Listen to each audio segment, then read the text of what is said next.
A biblical perspective on life, culture and current events. This is 2020 on Vision. Well, Christian social commentator David Robertson's back with us. He's been reflecting on that biblical verse that says the earth will be filled with the knowledge of the glory of the Lord as the waters cover the sea. It comes from the Bible book of Habakkuk. And sometimes it's so good to pause and reflect on what that might mean in today's world. David Robertson writes for newspapers, for magazines. He's the author of a number of books. He's also the minister of Scots Kirk Presbyterian Church in Newcastle, in New South Wales. David, a special welcome back to 2020. Yeah, nice to be with you again, Neil. And nice to be discussing this particular passage, actually, because we often discuss political issues, which is right. But as Habakkuk looked at the political situation of his day, which was pretty desperate, the Lord spoke to him, and I think what the Lord said to him about 3,000 years ago is pretty good for us today as well. Let's just touch on this for a moment, the context. Things were pretty desperate, and I think we're going back to around 600 BC. Evil was thriving in the world that Habakkuk was a part of, and God remained in some ways strangely silent in his day, and there might be some parallels to today, but how do you deal with the context of Habakkuk and this verse? So the context is fascinating, because Habakkuk is basically saying, how long, O Lord, must you be silent? And I cry out to you violence, but you do not save, and I have to look at injustice, and the law is paralyzed, and justice never prevails. And things were pretty bad. And this was in Israel, and it seems as though Israel was turning away from God. And then God answers him, and the answer is amazing, because he says, you've got to look at the nations and be amazed. I'm going to send the Chaldeans, who are the Babylonians, and they're going to teach you a lesson. And it's like God saying, well, things are bad, but you ain't seen nothing yet. So, I mean, it's really, and the language that's used of a fish net that's dragging up the fish, or hooks and so on. And then he goes on to say that the Chaldeans themselves, although they're used to punish Israel, they themselves will be punished for what they do, and it talks about injustice and bloodshed and so on. And then this is the amazing bit where he says that people's labor is only fuel for the fire, the nations exhaust themselves for nothing. So he's saying basically all the things that we see. So in this world today, you might worry about Ukraine, you might worry about the American elections, you might worry about China or whatever, or Australia. And God says, no, that's all empty. The earth will be filled with the knowledge of the glory of the Lord as the waters cover the sea. So I think that's just a great message for Christians today to hold on to. I call it the most hopeful verse in the whole Bible. I think we're going to agree with you there. I mean, brutal foreign armies threatening Israel. We might even recognise that there are brutal foreign armies that might be threatening Israel today as well, and bringing the Christian community into the whole picture, because when we talk about the glory of the Lord filling the whole earth, I imagine this is not just the people of Israel, but this is, going back to Abraham and the promise that all of the nations of the earth would be blessed. So we're all a part of expectation of this glory. Would that be the good context in that case? Yeah, I think so, because I think this is actually an amalgamation of two verses, because in Numbers, Moses talks about the glory of the Lord being throughout the whole earth. And, I was mentioning to you before that I'm doing this thing called Coffee with Habakkuk, which is kind of 5 minutes every day, just going through Habakkuk verse at a time, really. And yesterday, I knew I was going to be down in Sydney, and I knew we'd got on to chapter 2, verse 14. And for me, there's nowhere more beautiful than the Sydney Botanic Gardens. So I went and filmed there, and I just love that. I mean, I love that. But when you look at the creation, that's the glory of the Lord. It reflects God. But actually, there's a deeper glory. So the glory in the tabernacle, the glory in heaven. And I think what Habakkuk is promising is the Moses thing is the glory of the Lord, and then the other verse is Isaiah, which talks about the knowledge of the Lord being throughout the world. And I think when you combine that together, you get this wonderful idea that what we see in the creation is just a foreshadow. It's not the end thing. It's like in Job.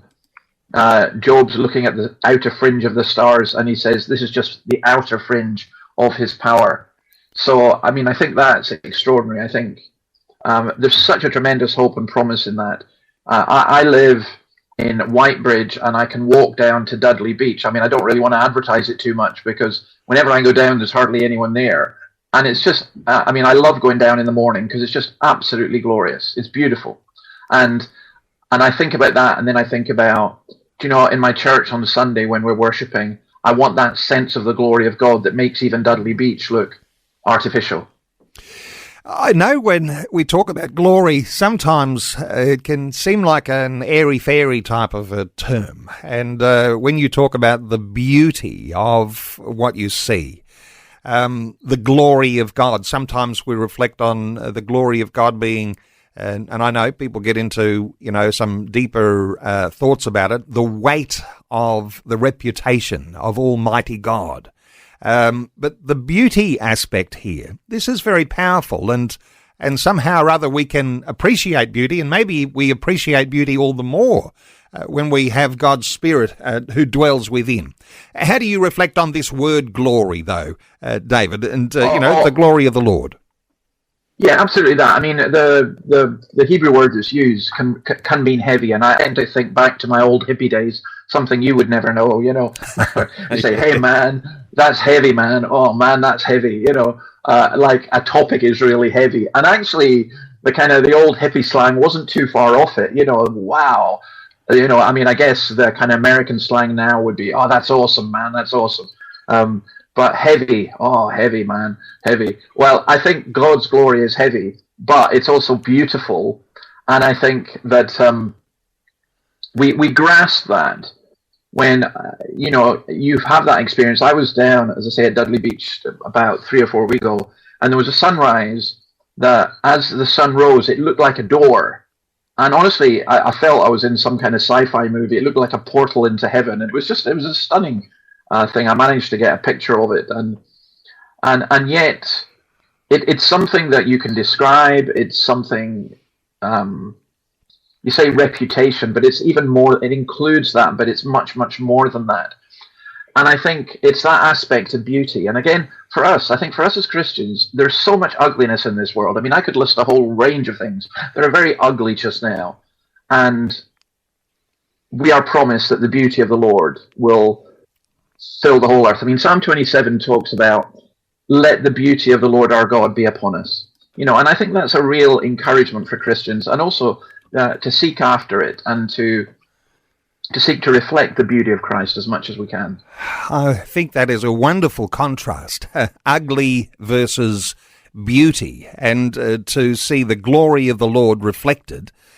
We might be thinking, does that just mean God's creation? And, I think we can all just appreciate being in a place from time to time where the beauty of creation is so evident. But what about the beauty that is within individuals? Is the glory of the Lord reflected in creation as in his people, the people that he has created to reflect his glory? Is this something to do with, the image of God and how that actually comes? And is there an ugliness in the sinful nature that is displaced by the beauty of the glory of the Lord when he is upon us? There's a lot in that, but give us your thoughts here around ugly versus beauty and people. Yeah, absolutely. No, I think you're 100% right. And I'll tell you why you're 100% right with that. It's back to Genesis. So in Genesis, you get God created the seas, God created the mountains, God created the animals, God created the vegetation, and he saw it was good, he saw it was good, he saw it was good.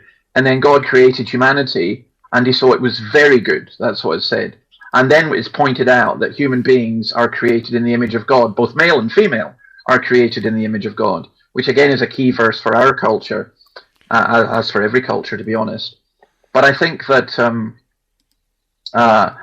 that beauty has become tainted by sin. So every human being still retains the image of God to some degree, but if I can put it this way, it's been perverted by sin, and there's an ugliness that creeps in. So right now I can think of humanity. There are many beautiful things that are occurring within humanity. I think of a mother feeding her child, or someone caring for the sick, or whatever. But equally, there are people dropping bombs on people. There are people there's domestic violence. If you pick up your newspaper today, just go through, you'll find frauds and cheats and rape, and it's what human beings are doing to one another. And that's such an ugly thing. because it's a defacement of the beauty of God. And then what happens is, as we become Christians, we get a new creation. And so the beauty of God is reflected in his people. And that's why, you get this idea of being a light. You are the light of the world. It's a light not reflecting our own goodness, but it's a light reflecting the beauty of Christ. So when the psalmist prays, "Let the beauty of the Lord our God be upon us," that's in fact the best form of witness that there can be, that people would look and say, "Wow, there's something different about them." Not because of our own inherent beauty, but because of a beauty that comes from knowing and following Christ.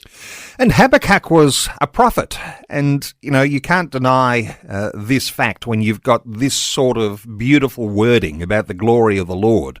A prophet, a priest, involved in the worship of God in the temple, and we might say, was he talking about things of the past or of our present or even the future that is to come? How do you reflect on this glory of the Lord, the knowledge of the glory of the Lord, in that prophetic sense of what might be coming?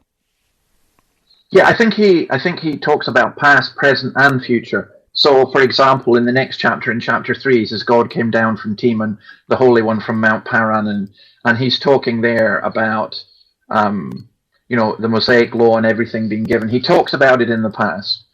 I think he's talking about the present, but I think most of all he is talking about the future.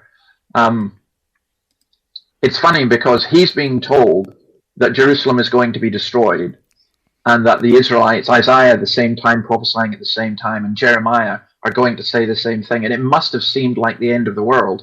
And Habakkuk is also being told, no, it's not the end of the world. The promise made to Abraham that he would be a blessing to all nations will be fulfilled, and the earth will be filled with the knowledge of the glory of the Lord.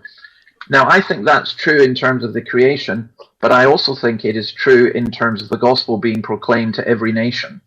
And not just proclaimed, but being believed.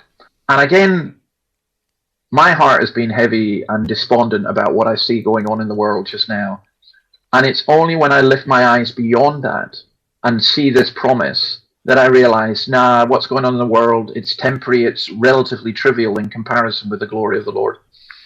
And then you can apply that at a personal level. So, some of the listeners may identify with this in terms of experiencing sickness, fear of death, a loved one having died, tremendously sad and difficult circumstances, breakup of relationships and all this kind of stuff.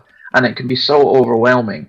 And the only way to overcome that overwhelmingness is to have a greater overwhelmingness, if you like, of the ugliness being overcome by beauty. So I think I've mentioned this before to you, that I knew a lady once came to me and was just telling me about how horrendous her life was. So many circumstances, illness, broken relationships, poverty, and so on. And I said to her, look, I can't promise you that if you become a Christian, you'll become rich, you'll become healthy, you'll never have any problems. But I can promise you this, that when you come to know Christ, you come to know somebody who can take the ugliest thing and make it beautiful. And I mean, she burst into tears at that and just was, if only that was true. And I said, it is true. And I quoted Isaiah, he gives me beauty for ashes, the oil of joy for mourning. I think that's what Habakkuk is saying. And I think what we need to be very careful, you and I are both Christian commentators, is we can easily do the woe is me bit, or we can do a kind of false comfort, don't worry, everything's going to be okay. But actually, we should do the kind of woe is me in the sense of seeing the uglinesses in the world, but we need to see the greater beauty and the deeper beauty. And I think that's what Habakkuk points us to. And that's why I call this verse the most hopeful verse in the whole Bible. And so this expectation of beauty, and for some of us, as you really rightly say, people who are in the middle of their emptiness and their sadness and the violence and the brutality of their own lives. And that's here in Australia, not to mention all of the challenges that are going on around the world. But when we talk about what it is to have faith in Christ, you describe this so beautifully, David, that this beauty that we anticipate, this is really a description of the hope that we have as believers. And this is hope that, you don't have when you don't believe, but can come to you in the moment you first believe. I mean, this is amazing sort of transition of what your Christian faith brings as substance to your life. This is very powerful, isn't it? Extremely powerful. And to the listeners, we need to be very careful. The word hope, but I'm using it in the biblical sense, not in the modern sense. Sense is kind of hope I'm going to get a pay raise, have a good day. I hope it in the modern sense means wishful. This is not wishful thinking. Hope in it's described in the Bible is absolute. It's foundational. It's certainty, and this is a earth will be filled with the knowledge of the glory of the Lord as the wars. Habakkuk's not saying, I hope this will work out. Whatever happens, whatever the Babylonian happens to you personally, this will, if you like, you can take that to the Bible. And I think that, again, for Christians, it stops what's going on in the world. You know, people say, no, the world is destroyed. And, you know, if you like, and die 1 minute before a time, my time that is appointed, and all these different things. You know, my times are in God's hands. God works all things for the good of those who love Him. And these verses only make sense if the promises that are made in the Bible are not wishful thinking, but real certainty. David, a little, I guess you could call even this a ministry opportunity here, because so many believers will pray a prayer, show us your glory. You know, sometimes you'll be at your church prayer meeting and somebody will say, you know, show us your glory, Lord. I wonder whether there's something special in that prayer that for people who are in the middle of that emptiness or that sadness or the brutality that comes in this world, whether that might be a powerful prayer to pray. Yes and no. Yes, because it's a beautiful prayer to pray, and I think we should pray it. But we couldn't stand God's glory. You know, we would just be overwhelmed by it. And I think we should pray that we should grasp that the Lord would give us a capacity to feel, to know, and to understand. I think we need a much, much deeper lives. And I would say to Christians, you know, very often Christians, they're like people who get married in modern society. The wedding day is the big day, and it's all downhill from there as far as they're concerned. You know, I think the Christian life is almost the other way. I think you become a Christian, and it keeps building up. It should keep getting better and better and better. And you should grow in depth and in your relationship and see more of the glory of God. I mean, Paul at the end of his life says this, I pray that I may know him. You think, Paul, don't be daft. You've written a third of the New Testament. You've planted half the churches in the world. What do you mean you want to know Christ? And he basically, he wants to know him better. And that's what we need. And I think show us your glory in that sense. It's really show us your beauty. You know, may I see the beauty of Christ. I think sometimes when Christians pray, show us your glory, they mean kind of like power, and they're almost meaning give me power. Whereas in reality, I think what we should be praying is, Lord, give us sight, give us hope, let us understand this. I think if you grasp Habakkuk 2:14, it changes your whole life. But it's not easy to grasp when the world around seems to be collapsing, and you ask God how long, and he says, you ain't seen nothing yet, there's much worse to come. But in reality, he's also saying, yeah, but this is the big aim, this is the big goal, and this will happen. Need to tie a loose end together or two. Let me take you back to something you said towards the beginning of this conversation, where you were talking about the glory of the Lord as something of a demonstration of the success of the power of the gospel.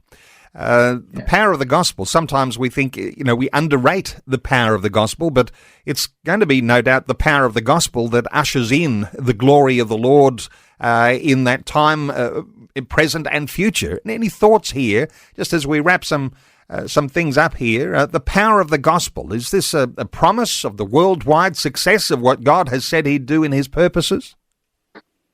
Yeah, well, I think it's also the power that Jesus said, you'll do greater things than these. So, I mean, maybe a good way for me to wrap up this, and I've very much enjoyed looking at this, Neil, is thinking of a Jehovah's Witness lady who came to my church in the north of Scotland, and she and I would talk. She would go to the Jehovah's Witnesses in the morning and come to us at night, and she and I would talk, and we'd talk about the Trinity, and we'd talk about hell and all these different things. And then one Sunday I was preaching, and I looked at her, and I actually saw her physically change in front of me, and I've never seen it before, and I've never seen it since. It was just a physical transformation. So she came to the door and said, "I need to see you this week sometime." And I said, "Yeah, I guess so." And I went up to see her a couple of days later, and she said, "I've become a Christian." And I said, "What was the difference?" Because we've been arguing Jehovah's Witness, Christianity, and so on. And she said, "Oh, easy, the Holy Spirit. Just the Holy Spirit." And I said, "Yeah, I saw it. I could see that." And I think what the gospel does is the good news transforms us. So like, you're very old and you're not doing well and you're struggling. And then if you grasp what Paul says, that outwardly we're wasting away, but inwardly we're being renewed day by day. I think it's, you mentioned the prayer, "Let me see your glory." Well, maybe everyone is listening to this. Maybe that's what we should pray, what we should ask for. And maybe if all Christians in Australia saw the glory of God, the nation would be transformed. Well, let's finish on this note. That is the word of the prophet Habakkuk, that Old Testament book, and it might be worth going back to it and having a little read and having a look out for that verse that we've been talking about today. "The earth will be filled with the knowledge of the glory of the Lord as the waters cover the sea."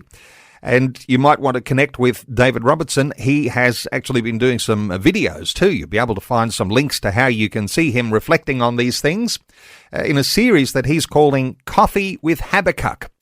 And you'll be able to connect with David at his website, theweflee.com. theweflee.com. David also writes articles for newspapers and magazines. Keep your eye out for those, and no doubt there'll be a host of great articles that you'll be able to access in all sorts of archives, maybe on his website, theweflee.com. David, thanks so much for another great insight today on 2020. Privilege being with you. God bless. Thanks for taking time to listen to this audio on demand from Vision Christian Media. To find out more about us, go to vision.org.au.